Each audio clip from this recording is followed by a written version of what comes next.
Over 4 billion passengers flew on commercial airlines worldwide last year. If you were one of them, you're probably familiar with the ins and outs of booking a flight, packing your bags, getting to the airport, and boarding the flight. What you may not know is the process that an airline goes through to prepare for that same flight. Let's say you're flying from Singapore to Los Angeles. The life of your flight begins in the network planning department. The network planning team determines which routes the airline should fly, how frequently, at which times, and estimates the number of passengers. After the airline determines where and when to fly, the next step is to gain access to the airport at the desired time. This timed access is referred to as a slot. In many airports, the demand for slots significantly exceeds the airport capacity and requires the assistance of IATA, the International Air Transport Association. IATA guidelines ensure a fair allocation of slots during peak periods. For your flight, the airline acquires a departure slot for Singapore and an arrival slot for Los Angeles.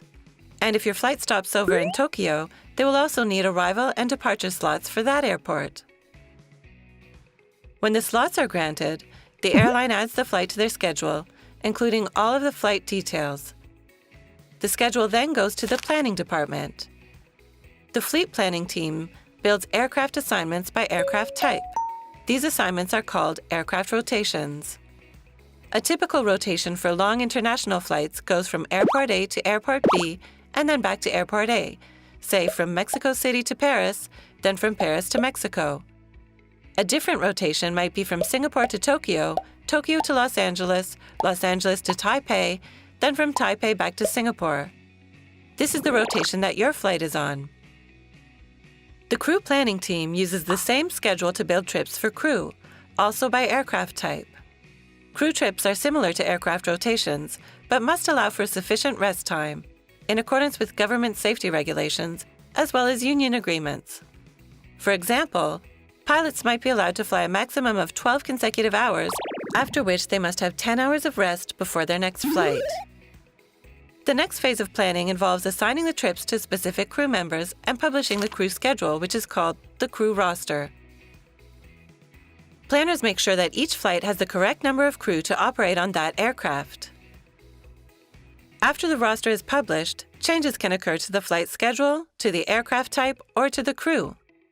The maintenance team makes all the necessary changes to ensure that all flights are accounted for in the aircraft rotations and the crew roster. The Operation Control Center, or OCC, is the heart of airline operations. Fleet planners, crew planners, and flight planners all sit close together to allow collaboration. A few days before your flight, there are more preparations going on in the OCC. First, the aircraft rotation is assigned to a specific aircraft.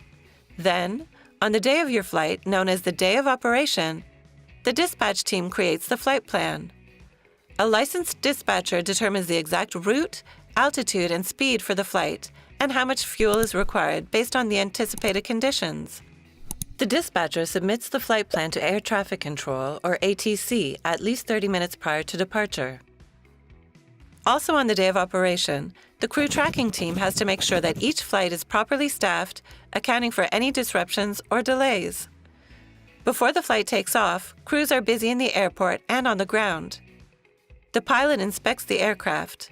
If the inspection reveals any issues that would interfere with the safety of passengers and crew, the pilot communicates with the aircraft maintenance team to coordinate emergency repairs or to find a replacement aircraft. And while you are checking in for your flight, the pilot holds a crew briefing meeting. During the briefing, the captain reviews the flight plan, emergency procedures, and other safety-related information with crew members. Next, while you're boarding the flight with the other passengers, the ground crew is loading all of the checked baggage and cargo. And if any passengers with checked baggage miss the boarding call, their bags must be removed from the plane for security reasons.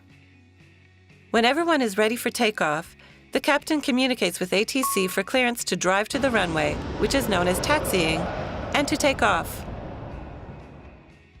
During the flight, the OCC dispatch team continues to monitor the flight and aid the crew with any issues.